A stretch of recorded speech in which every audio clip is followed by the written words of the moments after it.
Halo, selamat pagi anak-anak ibu. Berjumpa lagi kita belajar secara jarak jauh atau daring. Walau demikian, di masa sulit ini, masa pandemik, kita masih tetap semangat untuk belajar dan bersyukur kepada Tuhan kita masih diberinya kesehatan dan umur yang panjang.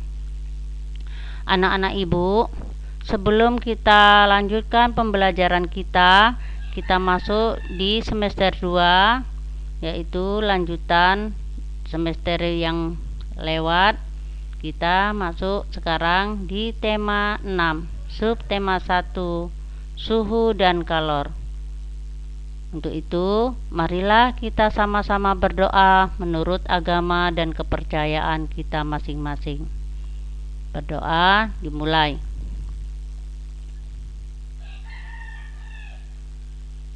Berdoa selesai.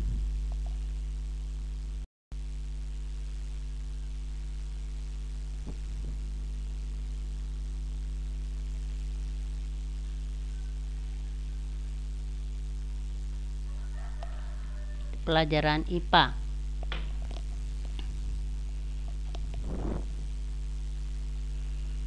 Nah, kita perhatikan. Dalam kehidupan sehari-hari, manusia tidak dapat lepas dari kalor. Beragam aktivitas manusia berhubungan dengan kalor atau energi panas. Kalor itu adalah energi panas. Panas atau kalor adalah energi yang berpindah akibat perbedaan suhu. Sumber energi panas adalah benda yang dapat menghasilkan energi panas.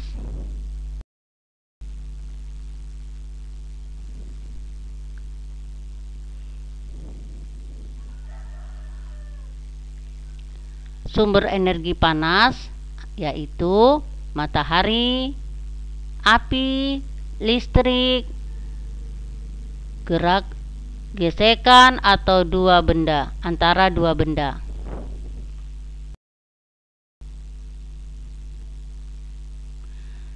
Perhatikan, dalam kehidupan sehari-hari kita sering mengukur panas dengan satuan telapak tangan. Indera peraba akan mengirimkan informasi ke otak untuk memberitahu bahwa suatu terasa panas atau dingin.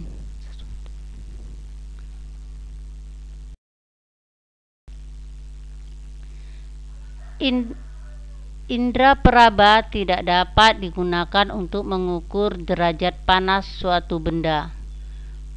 Besaran yang dapat menentukan panas disebut suhu atau temperatur. Satuan suhu yang digunakan di Indonesia adalah derajat Celcius. Alat untuk mengukur suhu disebut termometer. Itu ada contoh gambar di samping.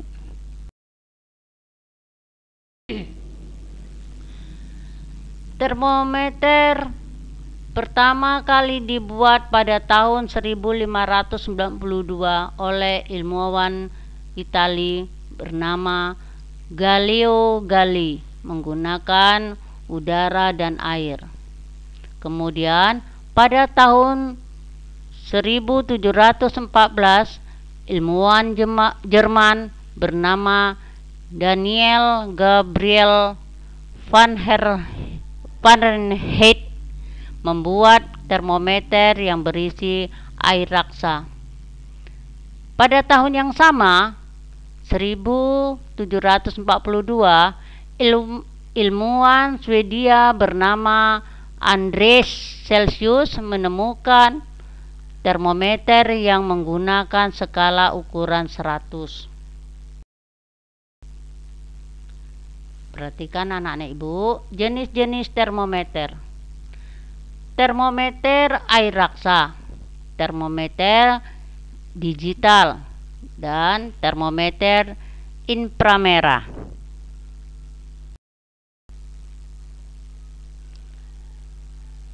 Ini adalah perubahan akibat perubahan suhu. Perhatikan ya.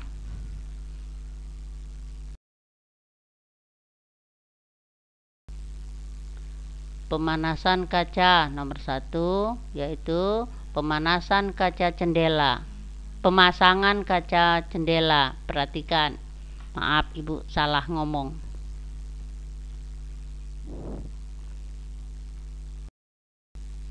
Yang kedua, tekanan udara ban kendaraan.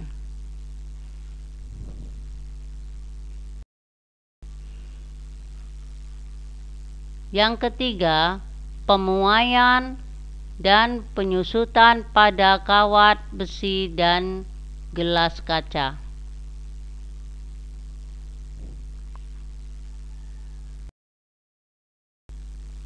Yang keempat, pemasangan rel kereta api.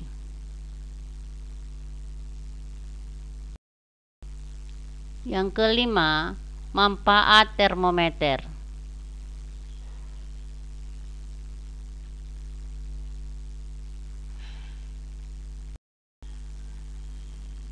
Tahukah kamu bahwa energi panas dapat dimanfaatkan dalam proses pelelehan atau leburan beberapa jenis logam, seperti biji timah dan tembaga. Biji timah dan tembaga yang telah dipanaskan hingga meleleh lalu dimasukkan dalam cetakan khusus atau dibentuk untuk menjadi benda tertentu. Contohnya, lihat pada gambar-gambar di bawah ini. Nah, anak-anak, kita masuk pada pembelajaran bahasa Indonesia.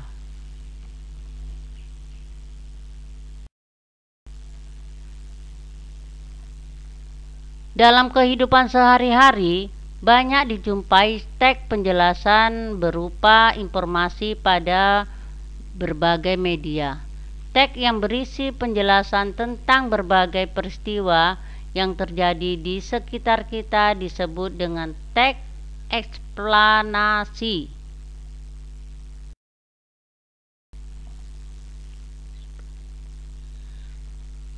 Untuk memahami teks eksplanasi, kamu bisa membaca keseluruhan isi teks, menentukan kata-kata kunci di dalam teks yang kamu anggap penting, kemudian menjawab pertanyaan-pertanyaan yang berkaitan dengan teks. Informasi pada teks dapat kamu ketahui dengan membuat pernyataan yang berkaitan dengan teks tersebut.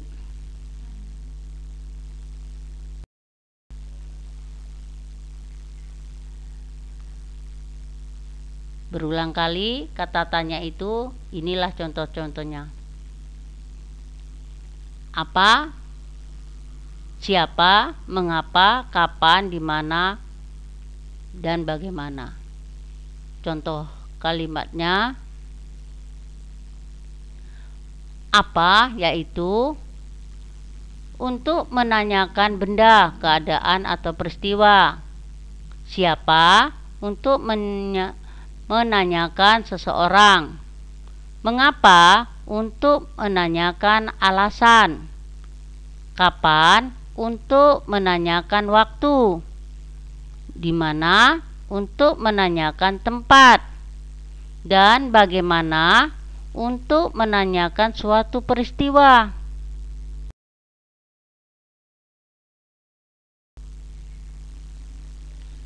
Anak-anak ibu, kamu baca di bukumu pada buku temamu. Kau perhatikan mengapa. Ini contoh ya, membuat kalimat tanya. Mengapa? Kau perhatikan itu di bukumu. Kita lanjut.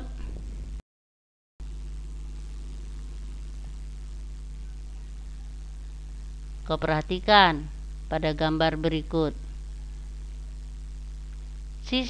Siti menghampiri ibunya yang sedang menyalakan kompor.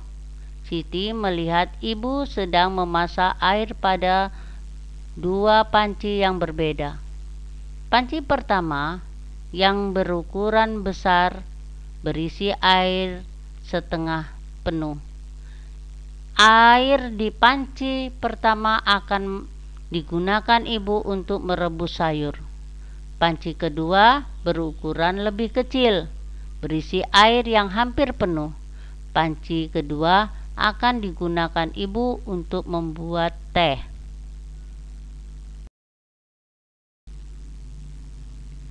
Siti menduga-duga air dalam panci manakah yang akan mendidih lebih cepat.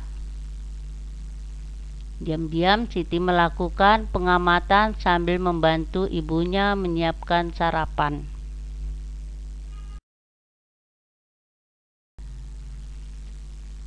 Jika kedua panci berisi air itu dididihkan, panci manakah yang akan memerlukan waktu lebih lama untuk mendidihkan air di dalamnya? Mengapa? Panci A membutuhkan waktu yang lebih lama dari panci B. Hal ini karena jumlah air dalam panci A lebih banyak daripada yang ada di panci B.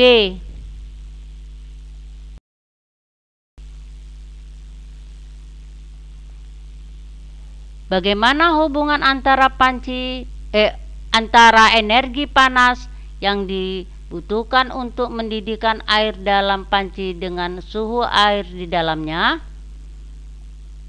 Yaitu hubungan antara energi panas yang dibutuhkan untuk mendidihkan air, yaitu semakin banyak jumlah air, semakin banyak juga energi panas yang dibutuhkan untuk mendidihkannya.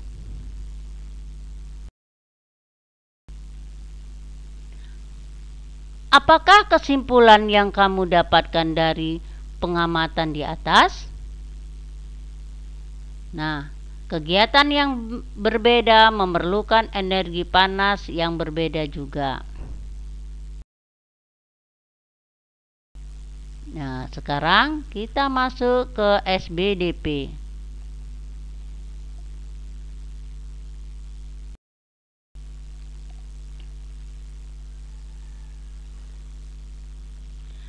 Apakah kamu ingat tentang tangga nada? Tentu saja aku ingat.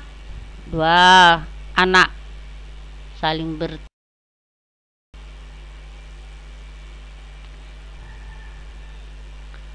tangga nada ada dua, yaitu tangga nada diatomis yang terdiri atas 7 nada, yaitu do, re, mi, fa, sol, la, si.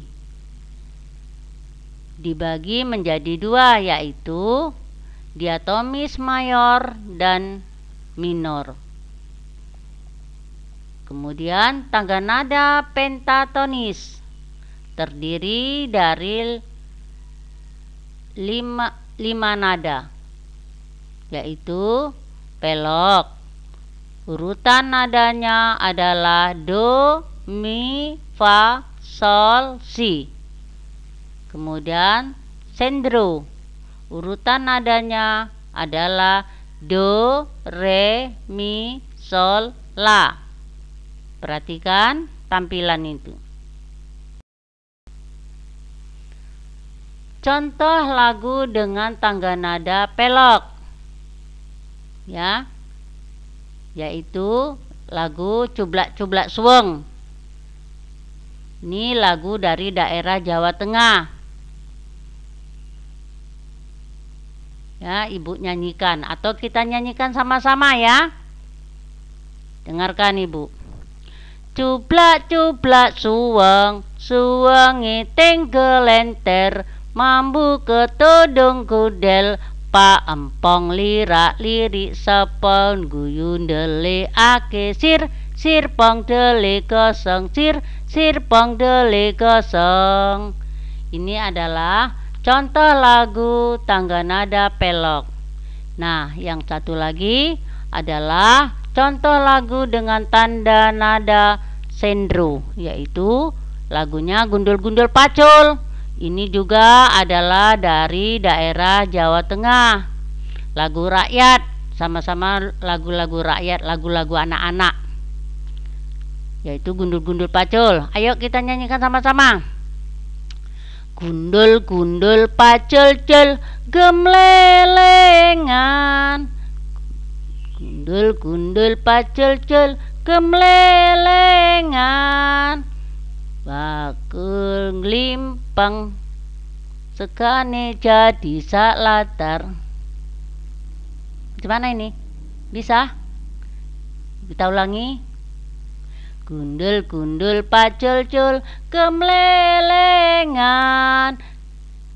gundul-gundul pacul-cul gemlelengan, nyunggi-nyunggi bakul-kul gemlelengan, bakul glimpang sekane jadi sak latar, bakul glimpang sekane jadi sak latar. Nah, itu adalah contoh lagu dari tangga nada sendro.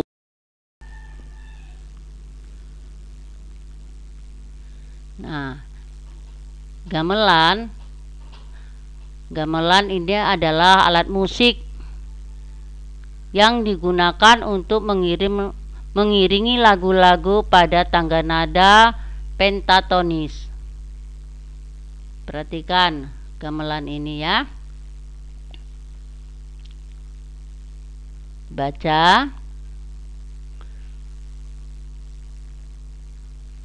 Oke. Kita lanjutkan.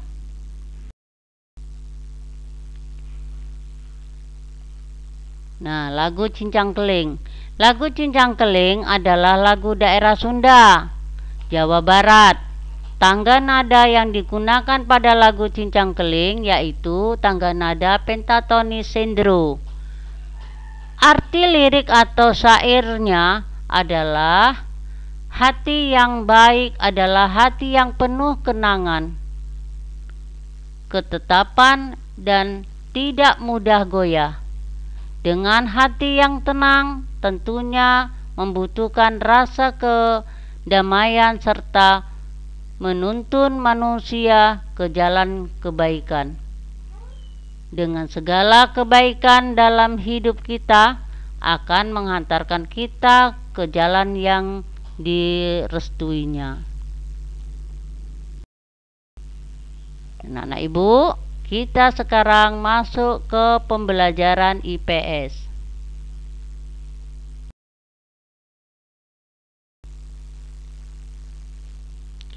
Lingkungan alam merupakan sumber penghidupan bagi makhluk hidup karena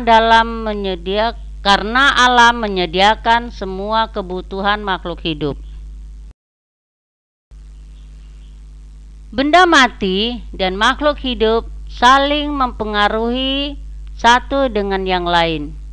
Contoh, jenis tanah, suhu, dan curah hujan mempengaruhi jenis tanaman yang tumbuh dan hewan yang berkembang.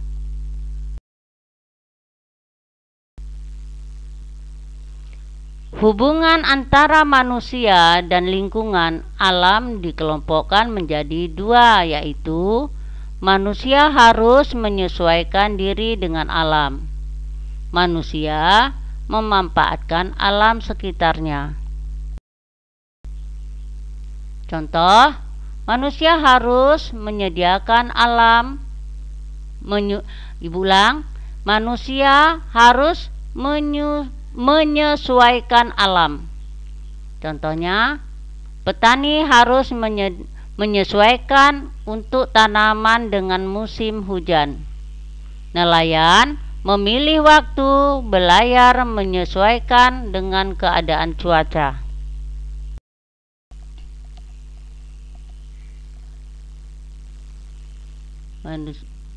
Contoh, manusia memanfaatkan alam sekitar.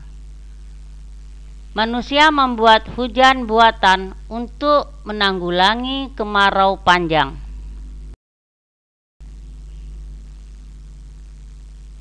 Interaksi antar manusia dengan lingkungan alam terkadang mengakibatkan hal yang negatif.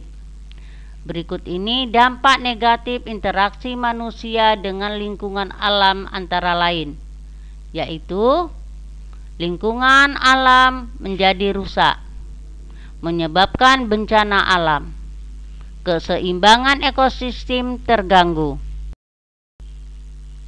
Berikut ini contoh interaksi manusia dengan alam yang dapat menimbulkan kerugian pada lingkungan maupun manusia sendiri. Antaranya, membuang sampah sembarangan, melakukan penebangan hutan secara liar, melakukan perburuan secara liar, dan melakukan pembakaran hutan. Nah, tentunya dari penjelasan yang telah Ibu jelaskan, Ibu harap kamu bisa memahaminya. Sekarang kita masuk ke pembelajaran PPKN.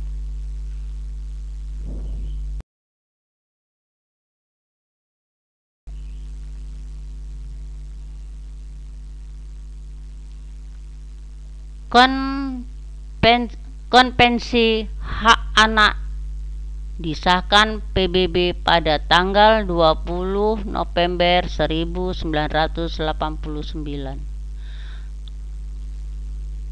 Konvensi Hak Anak merupakan sebuah dokumen yang dibuat oleh Perserikatan Bangsa-Bangsa atau PBB yang secara resmi memberikan hak-hak kepada anak-anak sedunia.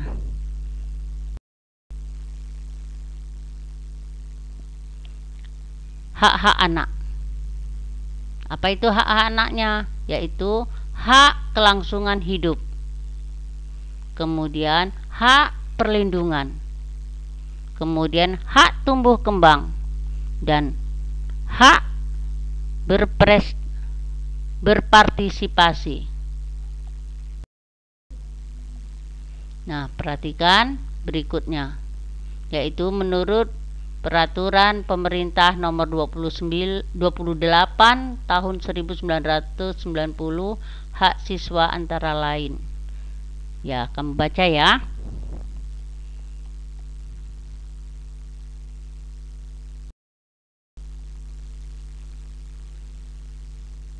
Menurut Peraturan Pemerintah Nomor 28 sama ini ya. Ya, ini sambungannya.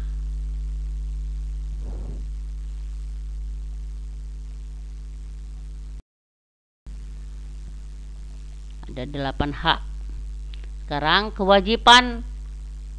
kewajiban adalah segala sesuatu yang harus dan wajib kita lakukan. Perhatikan, kamu baca kewajiban siswa antara lain. Tadi hak ada 8, sekarang ada berapa? Kamu baca dulu. Kewajiban siswa.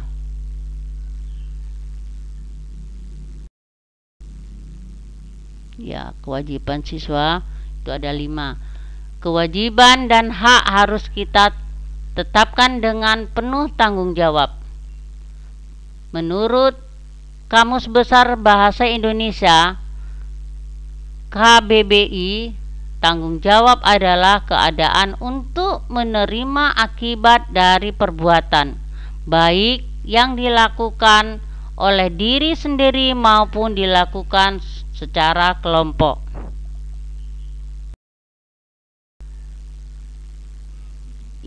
Ini kamu baca di buku ya, tanggung jawab warga negara, ada di buku. Kamu buka buku temamu.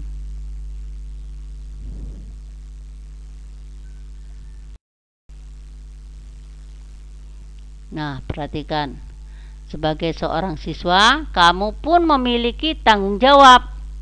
Salah satunya adalah dengan menaati peraturan yang telah ditetapkan, baik oleh sekolah maupun oleh negara sesuai peranmu sebagian seorang siswa.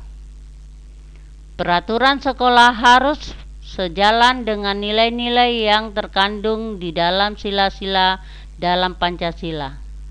Peraturan sekolah juga harus berjalan dengan peraturan dan undang-undang yang berlaku di Indonesia. Anak-anak ibu, selanjutnya kamu baca di buku temamu.